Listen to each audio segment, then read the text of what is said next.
काफी देर से इंतजार कर रहे हैं। 4 तारीख को मीटिंग हुई थी और उसमें 5 मेंबरी कमेटी का जो है वो नियुक्ति की गई थी कि केंद्र सरकार से कोई भी बात करनी होगी या केंद्र सरकार को कोई भी बात करनी होगी तो वो इस 5 मेंबरी कमेटी से कर सकती है। जो बचे हुए मुद्दे हैं, जैसे एमएसपी पे कमेटी बनानी है, कैसे बनेगी, कब तक वो रिपोर्ट देगी, या जो शहीद हुए हैं उनका मुआवजा, उनको नौकरी, या जो किसान आंदोलन में सहयोगी रहे हैं जैसे एनआरआई हैं या उनको ब्लैकलिस्ट किया गया या कईयों के वैसे रेड की गई है कई एजेंसियों ने, तो उन सभी मुद्दों पर चर्चा करने के लिए 5 मेंबरी कमेटी का गठन कर दिया गया था ताकि आपस का तालमेल आसान हो जाए। लेकिन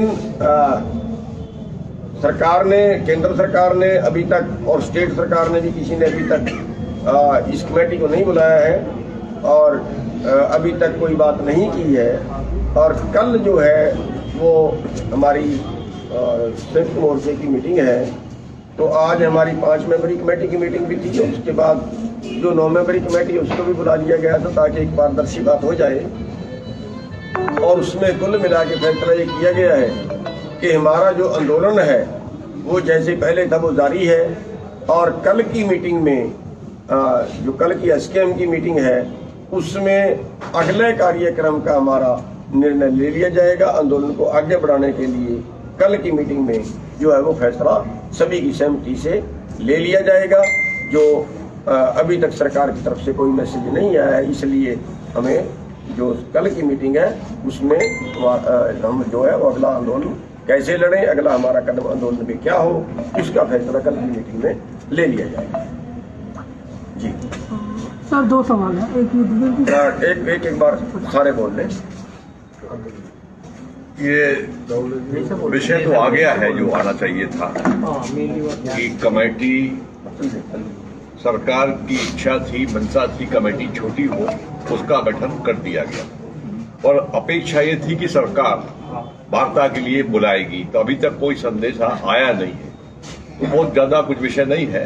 कल जो बैठक होगी उसमें आगामी रणनीति आंदोलन की, वो आंदोलन अभी हमारा जारी रहेगा और कल की बैठक में महत्वपूर्ण निर्णय लिए जाएंगे। पत्रकार साथियों, आज जैसे कि कहा गया, संयुक्त किसान मोर्चे के 5 मेंबरी कमेटी की मीटिंग यहाँ पर सिंघू बॉर्डर में हुई। उसके बाद में 9 मेंबरी कमेटी की भी मीटिंग हुई और 4 दिसंबर को जो 5 मेंबरी कमेटी इस संयुक्त किसान मोर्चा ने तय की थी, हमारी ये उम्मीद थी कि इसके बारे में कुछ बात आगे बढ़ेगी। 1 साल के बहुत बड़े आंदोलन के बाद, ऐतिहासिक आंदोलन के बाद सरकार को ये तीनों कृषि कानून रद्द करने पड़े। ये हमारे पूरे भारत के किसानों की एक जबरदस्त जीत हुई है। लेकिन कुछ जो बाकी मसले थे, इन मसलों के ऊपर सरकार के साथ वार्ता हो और वो भी मसले तय हो जाए, इसीलिए ये 5 मेंबरी कमेटी संयुक्त किसान मोर्चा ने तय की थी। उसमें एमएसपी वाला बहुत ही महत्वपूर्ण सवाल है पूरे भारत के किसानों के लिए। बिजली बिल को वापस लेने का सवाल है। ये तो सिर्फ किसानों के लिए नहीं, लेकिन पूरे जनता के लिए, क्योंकि उनके बिजली दर बहुत बड़े पैमाने पर बढ़ेंगे, वो एक मामला है। पराली के अंदर किसानों को सताने वाला मामला वो है। लेकिन और 2 बहुत ही महत्वपूर्ण इस आंदोलन से निर्माण हुए जो मसले हैं, हमारे हजारों किसानों के ऊपर, चाहे वो हरियाणा हो, पंजाब हो, उत्तर प्रदेश हो, उत्तराखंड हो, मध्य प्रदेश हो, राजस्थान हो, और पूरे देश के अंदर हजारों ऐसे मुकदमे हमारे किसानों के ऊपर डाले गए हैं पिछले 1 साल में। इनको किसी भी हालत में वापस लेना चाहिए और जो हमारे 700 से ज्यादा शहीद हुए हैं उनको मुआवजा देना चाहिए और उनका परिवारों का पुनर्वसन करना चाहिए। इन सवालों के ऊपर सरकार के साथ चर्चा अपेक्षित थी, लेकिन दुर्भाग्य से पिछले 2 दिन में इसके बारे में सरकार ने कोई अगवानी की नहीं है। तो कल जो संयुक्त किसान मोर्चा की मीटिंग होगी, इसमें जिसमें इस आंदोलन को ज्यादा तेज करने के दिशा में योग्य वो निर्णय ये कल संयुक्त किसान मोर्चा ये जरूर लेगा। सरकार को इस भ्रम में नहीं रहना चाहिए कि इस आंदोलन खत्म हुआ। अगर ये मामले नहीं छूटे तो इस आंदोलन जारी रहेगा और ज्यादा तेज किया जाएगा। कल के एसकेएम के मीटिंग में उसके बारे में निर्णय लिए जाएंगे। युद्धवीर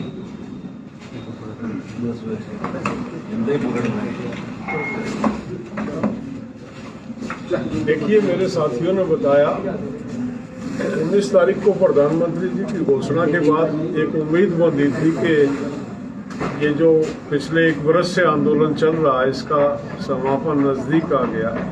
कृषि मंत्री ने भी ज्ञान दिया इस विषय को लेके और देश में एक ऐसा वातावरण बनाने का प्रयास किया गया कि किसान जो है वो अपने कुछ विषय लेके नहीं आया, वो राजनीति पार्टियों के बरगलाने से या राजनीतिक पार्टियों को सपोर्ट करने के लिए किसान दिल्ली में है, इस तरह का एक वातावरण किसान आंदोलन को बदनाम करने के लिए जो तैयार करने का प्रयास किया जा रहा था, इसको मद्देनजर रखते हुए हमने 4 तारीख को अपनी स्थिति को स्पष्ट किया। एक छोटी कमेटी का गठन किया और एक अधिकार प्राप्त कमेटी बनाई गई ताकि देश की जनता को ये पता चल सके किसान जो है इस मामले को समाप्त करना चाहता है, अपनी समस्याओं का समाधान चाहता है। बार बार ये फैलाने का प्रयास किया गया कि उनकी मांग तो पूरी हो गई है। हम ये बता देना चाहते हैं आपके माध्यम से, हमने कोई मांग ऐसी नहीं जोड़ी है जो हमारे मूल मांग पत्र में ना हो। एमएसपी का मुद्दा, पराली का मुद्दा या बिजली बिल की बात जो थी वो हमारे मूल मांग पत्र में थी और सरकार से जब भी बात हुई तो उन्होंने कहा कि पहले 3 कानूनों पे फैसला हो जाए, उसके बाद तमाम बातें निपटा ली जाएंगी। जैसे ही ये 3 कानूनों पे फैसला हुआ, हमने सरकार को वो बात याद दिलाई कि आपका वायदा था जो बचे हुए विषय हैं उन पे चर्चा करके और उनको निपटा लिया जाएगा। तो हम कोई नई मांग हमने जोड़ी नहीं है अपने जो मांग पत्र था, बल्कि उसमें से 4 मांग हम पहले ही छोड़ चुके थे, उन पे हमने चर्चा की नहीं। हमने कमिटमेंट दी थी कि आप 4 पे चर्चा कर लें, 4 को हम छोड़ते हैं। केवल 4 बातों में से 3 कानून वापस ले लिए गए। करीब करीब जो पराली वाला मामला था उसमें एक क्लॉज को छोड़ के सहमति बन गई थी, वो हमारा पेंडिंग है। बिजली बिल को वापस देने की सरकार ने घोषणा कर दी है, तो वहाँ कुछ नहीं रहता। एमएसपी एक मुख्य मुद्दा जो पूरे देश की मांग है, जिसको लेके पूरे देश का किसान टकटकी लगाए। इस संयुक्त जो किसान मोर्चा है इसकी तरफ देख रहा और सरकार का वायदा भी था कि एमएसपी पे हम बाद में बात कर लेंगे। उसी बात को लेके हम निरंतर प्रयास कर रहे हैं और जैसी सरकार पहले एक मैसेज दे रही थी, सरकार की बड़ी कमेटी होने की वजह से कोई सार्थक बात नहीं हो पाती है। अब हमने उसका भी निराकरण करके 5 सदस्यीय कमेटी बनाई थी 4 तारीख को और हमको आशा थी सरकार के रवैये को देखते हुए कि सरकार इसको संज्ञान में लेके और बातचीत को खत्म करेगी इस आंदोलन को। लेकिन जो उदासीनता सरकार ने पिछले 2 दिन में, आज तीसरा दिन है, दिखाई है, उसको देख के लगता है कि सरकार केवल और केवल ये मैसेज देना चाह रही थी कि किसान बाजिद है और किसान जो है अननेसेसरी इस मामले को लंबा खींच रहे हैं। हम देश को आपके माध्यम से और सरकार को ही बताना चाहते हैं कि हमारी कोई जिद नहीं है, ये हमारी मांगे हैं जो मांग पत्र के माध्यम से हमने रखी थी, इनका निराकरण करे सरकार। ना तो जैसे मेरे साथियों ने बताया, कल हम ज्यादा बैठ नहीं सकते हैं, हम यहाँ आंदोलन के लिए आए, ये कोई हमारा पेशा नहीं है विषयों को के निराकरण के लिए आए। सरकार नहीं करती है तो हम आंदोलन में जो हमने पहले हमारे तय कार्यक्रम थे, हम अपने मुस्तैदी के साथ। एक और बात फैलाई जा रही है कि किसान लौट रहे हैं। मैं आपको बता दूं, किसान पूरे साल लौटते रहे और आते रहे।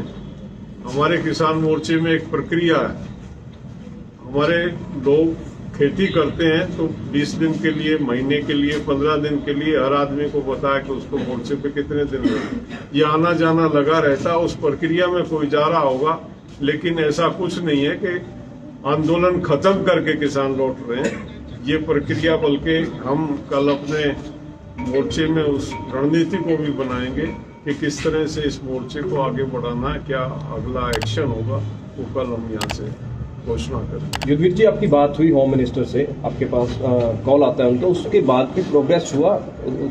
उसके बाद हमने कमेटी बनाई, उसी के बाद ये सारी प्रक्रिया शुरू हुई थी और हम भी ये उम्मीद कर रहे थे कि ये बात जो शुरू हुई है इसके सार्थक परिणाम निकलेंगे, लेकिन ये जो रवैया पिछले 2-3 दिन रहा है उससे निराशा हुई है।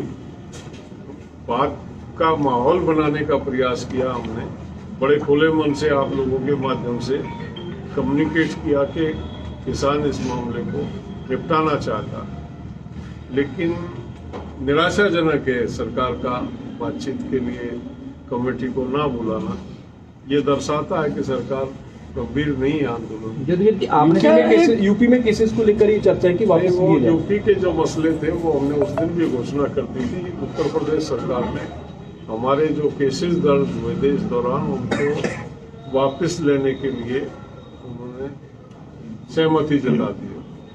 सर, एक जो चीज़ मैं जानना चाह रहा था आप लोगों से, आप सभी से इन जनरल, कि जब आप लोग ये बात कह रहे हैं कि आंदोलन को तीव्र किया जाएगा, तो आप लोगों का एक कार्यक्रम था मिशन यूपी, जिसके तहत जो है चुनाव में बीजेपी के खिलाफ जाने की बात थी, क्या उसको जो है और मतलब आप इंटेंसिफाई करेंगे? कोई भी नहीं, सब पोस्टपोन, वो तो हमने पोस्टपोन भी नहीं किया था, वो तो स्टैंड ही कर रहा है हमारा मिशन यूपी। पोस्टपोन तो जब करेंगे जब हमारा कोई अंतिम निर्णय हो जाएगा। जब तक अंतिम निर्णय नहीं होता, जो भी हमारे लिए घोषित प्रोग्राम है, कुछ प्रोग्रामों को हमने कुछ समय के लिए सस्पेंड किया था, लेकिन निश्चित तौर पे अगर हमारी सहमति नहीं बनती है तो जो भी हमारे पहले से तय कार्यक्रम चलो। एक सवाल है सर, अहम सवाल है कि वहाँ पर गिरफ्तारियां हुई हैं किसानों की, उनकी पैरवी किस तरह से कर रहे हैं, उनकी बाहर निकलने को लेकर भी बातचीत होगी कोई, या उनकी केसेस भी वापस होंगे? हमारी कमेटी बनी हुई है संयुक्त मोर्चे की, और प्रतिदिन की जो प्रगति है उस पर नजर रखते हैं। उनका किस तरह की मदद उन लोगों को चाहिए कानूनी रूप से या दूसरे भी मसले हैं, उस पर हम निरंतर उनके टच में हैं। और आपको अच्छी तरह पता है कि सुप्रीम कोर्ट ने सीधा संज्ञान में उस विषय को ले रखा। सुप्रीम कोर्ट ने एक कमेटी भी गठित की है, देश का सर्वोच्च न्यायालय। तो बहुत कुछ कहने की स्थिति तो इसलिए है कि लोकल स्टेट गवर्नमेंट की बजाय सीधा सुप्रीम कोर्ट उसकी मॉनिटरिंग कर रहा है और उस कमेटी का इंतजार किया जा रहा है, जो कमेटी उस काम पे लगाई है सुप्रीम कोर्ट के माध्यम से, रिटायर्ड जज उसे देख रहे हैं। तो ऐसा उसको देख रहे हैं हम उसको। युद्धवीर सर, आपकी बात, आपने दावा किया था कि अमित शाह के साथ हुई है, तो जब बात हुई थी तो उन्होंने क्या बोला था, क्या सजेशन दिया था, वो बता सकते हैं? उनका ये था कि एमएसपी पे सैद्धांतिक तौर पे हम सहमत हैं कि एमएसपी मिलनी चाहिए किसान को, और उसके ऊपर एक कमेटी बने जिसमें किसानों के प्रतिनिधि हों और एक तय समय सीमा में वो अपनी रिपोर्ट देगी। ऐसा उन्होंने आश्वस्त किया था कमेटी। और बाकी मुद्दों पर क्या बात? इस पे बात हुई थी, वो सहमत थे कि जो भी केस दिल्ली के, रेलवे के या राज्यों में हैं उनको वापस ले लिया जाए। जिस नंबर कुछ विषय ऐसे थे जिनपे कुछ विषय ऐसे थे जैसे कंपनसेशन का है और नौकरी है, एजुकेशन की जो बात अभी की हमारे साथ है, उन पे चर्चा करने की बात थी। तो वो नहीं, उनसे मेरी कोई स्पष्ट बातचीत नहीं थी, लेकिन 2 मुद्दे, केसेस वापस लिए जाएंगे और एमएसपी पे कमेटी बनेगी, ये। और मेरा काम इतना ही था, मैं कोई फैसला करने नहीं, मेरा काम तो इतना ही था कि एक मैसेज कन्वे करने का मैंने आके संयुक्त मोर्चे में बता दिया था। हमारे यहाँ डिस्कस होकर फिर ये तय हुआ था कि कमेटी बनेगी और कमेटी इन सब बातों को लेकर सरकार के साथ वार्ता में आगे बढ़ेगी। इस नंबर से कॉल आई थी, क्या नंबर नहीं ट्राई किया वापस? ऐसा कुछ नहीं होता, ये नंबर तो कोई छुपे हुए नहीं है। गृह मंत्री का नंबर आपके पास भी होगा, मेरे पास भी, और नहीं है तो गूगल दे देता है, वो तो कोई ऐसी बात नहीं। क्या लग रहा है कि क्या कमेटी को इग्नोर कर रही है सरकार? अब तो ऐसा ही लग रहा है। अगर गंभीरता होती तो शनिवार को पता चल गया सरकार को, कमेटी, छोटी कमेटी बन गई। आज सोमवार चला गया पूरा। सर, इसकी पॉलिटिकल मैसेजिंग को कैसे समझा जाए? इसकी पॉलिटिकल मैसेजिंग को कैसे समझा जाए? एक तरफ प्रधानमंत्री आते हैं, नेशनल टीवी पे एड्रेस करते हैं और फिर वो चले जाते हैं। उसके बाद में कोई भी तरीके की और कोई बातचीत है नहीं? ये अभी भी ये मेरा पहला अनुभव है। इस तरह से वार्ताएं नहीं होती हैं और इस तरह से मसले रिजॉल्व नहीं होते। ये टेलीविजन से आपने कोई बात कह दी और कोई इशू खत्म हो गया। 1 साल से आंदोलन और किसानों का आंदोलन है जो देश का भविष्य करके आबादी से का 60% है और वो आंदोलनरत है, वो अपने विषय को लेकर यहाँ बैठा हुआ है। आप टेलीविजन से आंदोलन खत्म करने की बात करें। शिष्टाचार ये कहता है कि बैठ के वार्ता हो, वार्ता के बाद समझौता जिसे कहते हैं वो बातचीत के माध्यम से निकलता है। तो ये जो एक किस्म से इसको हम ये मानते हैं कि ये दुत्कारने जैसा है, एक फैसला नहीं कह सकते इसे, कम से कम मेरी निजी राय में। तो ये कोई भी शब्द व्यक्ति इस तरह से किसी विषय पे अपना निर्णय नहीं दे सकता। बात करनी चाहिए थी, ठीक है, उन्होंने कह दिया, हमने आभार जताया उनका, हमको खुशी भी है, एक बड़ा विषय हमारा रिजॉल्व हुआ। लेकिन तरीका होता है कोई किसी भी उसका। प्रधानमंत्री जी अगले दिन बैठक बुलाते हैं, उनको आभास हुआ, एहसास हुआ कि ये वापस लेने चाहिए, गलत है, बैठक बुलाते हैं, बात करते हुए खुले मन से, उदार हृदय से, प्रधानमंत्री हृदय से, ये फर्ज बनता है। उसी दिन बाकी हम कोई ऐसा तो है नहीं कि किसी दूसरे देश से आए। मार्च किया जाएगा, उस तो वाले डेट भी तय कर ली सी कि 22 साहब ਤੁਸੀਂ ਐਲਾਨ ਕੀਤਾ ਸੀ ਕਿ ਇੱਕ ਸੰਸਦ ਵੱਲ ਨੂੰ ਮਾਰਚ ਕੱਢਿਆ ਜਾਏਗਾ। ਉਸ ਤੋਂ ਬਾਅਦ ਸੰਯੁਕਤ ਕਿਸਾਨ ਮੋਰਚੇ ਨੇ ਉਹਨਾਂ ਦੀ ਤਰੀਕ ਫਾਈਨਲ ਵੀ ਕਰ ਲਈ ਸੀ, ਪਰ ਕਾਨੂੰਨ ਕਿਉਂਕਿ ਉਸ ਦਿਨ ਬਿੱਲ ਪੇਸ਼ ਹੋ ਜਾਂਦੇ ਤਾਂ ਤੁਸੀਂ ਉਸ ਨੂੰ ਮੁਲਤਵੀ ਕਰ ਦਿੱਤਾ ਸੀਗਾ। ਤਾਂ ਹੁਣ ਕੱਲ ਫੈਸਲਾ ਦੁਬਾਰਾ ਅੱਗੇ ਨਹੀਂ ਲਿਆ ਜਾ ਸਕਦਾ ਕਿਉਂਕਿ 22 ਤਰੀਕ तक संसद चल रही है। देखिए, जब सरकार ने 3 कानून वापस लिए, उसके पहले हमने फैसला कर चुके थे कि हम संसद पूछ करेंगे और सरकार अगर 2 कदम पीछे हटी है तो हमने भी अपनी मीटिंग में ये फैसला लिया कि हमें भी सख्ताई नहीं बरतनी चाहिए और हमें भी थोड़ी ढील उस पर दे देनी चाहिए। अगर सरकार पटरी पे आती है तो हम कोई ज़्यादा उसमें आगे बढ़ के काम ना करें, हम भी 2 कदम पीछे हटें। सैद्धांतिक तौर पे, इंसानियत तौर पे हमने भी अपना प्रोग्राम जो है वो स्थगित कर दिया था और तब से लेके 19 तारीख से लेके जो हमारे गिराव फिराव उनमें भी हमने ढील दे रखी है, बहुत कम हमने कर दिए हैं। लेकिन अब जो बात थी, जो बचे हुए मुद्दे थे, वैसे तो जैसे युद्धवीर जी ने कहा है कि अगर सरकार उसी वक्त बातचीत करके मामले को निपटाती तो ये सारे मैटर जो बचे हुए ये पहले दिन ही निपट जाने चाहिए थे। क्योंकि जैसे मुकदमे हैं, किसी भी आंदोलन में आप देखिए, मुकदमे आंदोलन के फैसले के साथ ही वापस लेने लगते। जैसे MSP का मुद्दा है, अगर उसी दिन बात होती तो उसी दिन उसमें कुछ ना कुछ अच्छा बुरा उसमें निकल के आ सकता था। जैसे और बीच के मुआवजे की बात है, जो भी है, ये एक ही दिन में सारी घोषणा की होनी चाहिए, इसके 10 बार में नहीं होनी चाहिए। लेकिन फिर भी उसके बीच में जैसे जैसा टाइम आया वैसे वैसे हमने उसमें 29 तारीख को उसको टाल दिया और उसके बाद 6 तारीख का था। 6 तारीख को फिर हमने सोचा कि नहीं, अभी बात पेंडिंग है, शायद सरकार बुला लेगी। लेकिन अब नहीं बुलाती तो कल की जो मीटिंग है उसमें यह फैसला दिल्ली में जाने का वापिस फिर हो सकता है, लेकिन सबकी सहमति से। आज तक की जो बात हुई है, हो सकता है कि रात को कोई और नई बात आ जाए, तो इस सारी बात पे कल विचार होगा और कल पूरे SDM की मीटिंग में फिर कोई पारदर्शी फैसला लिया जाएगा। लेकिन एक हम आपको बता देते हैं कि हमारे जितने भी जो प्रोग्राम थे, चाहे वो काले झंडे दिखाने का प्रोग्राम था, चाहे वो मिशन यूपी का प्रोग्राम था, चाहे वो संसद पूछ के प्रोग्राम थे, वो अब तक स्थगित है जब तक हमारी बातचीत चल रही है। अगर बातचीत सरकार करनी बंद कर देती है तो जैसे कि फिर चालू हो जाएगी। लगता है कि 2 दिन की मीटिंग नहीं हो रही, कमेटी बन गई है, गलबात बंद है। इसीलिए तो कल मीटिंग करेंगे ना, इसीलिए तो कह रहे हैं ना कि अगर सरकार ने नहीं बुलाया तो कल की मीटिंग में अगला फैसला लिया जाएगा। सबका बहुत हरियाणा सरकार ਨਾਲ ਕੋਈ ਗੱਲਬਾत चल रही है, सिरे लगी है जाने तक नहीं। वो बात जो हरियाणा सरकार से चली थी वो बात सिरे नहीं चढ़ी, वो बीच में ही रहेगी। उसमें भी यही मुद्दे थे कि जो शहीद हुए उनको मुआवजा मिले, उनके आश्रितों को नौकरी मिले और जो उसके आंदोलन के सहयोगी लोग हैं उन पे अगर किसी बात कार्रवाई की है वो वापिस हो, जैसे असले के लाइसेंस है उनको सरकार ने नोटिस दे दिए हैं, और इस तरह से कई और भी उसमें हो सकते हैं। तो उसके लिए बातचीत के लिए बुलाए थे, बातचीत अच्छे माहौल में हुई है, लेकिन सिरे नहीं चढ़ी है वो बातचीत में। देखिए कुल मिला के ये है कि वो बात सिरे नहीं चढ़ेगी। अब एक की बात क्या कहें, लेकिन हरियाणा सरकार के तहत, हरियाणा सरकार के अंडर जो फैसले थे वो सिरे नहीं चढ़े हैं, वो बीच में लटक गए। और हमें उम्मीद थी कि शायद आज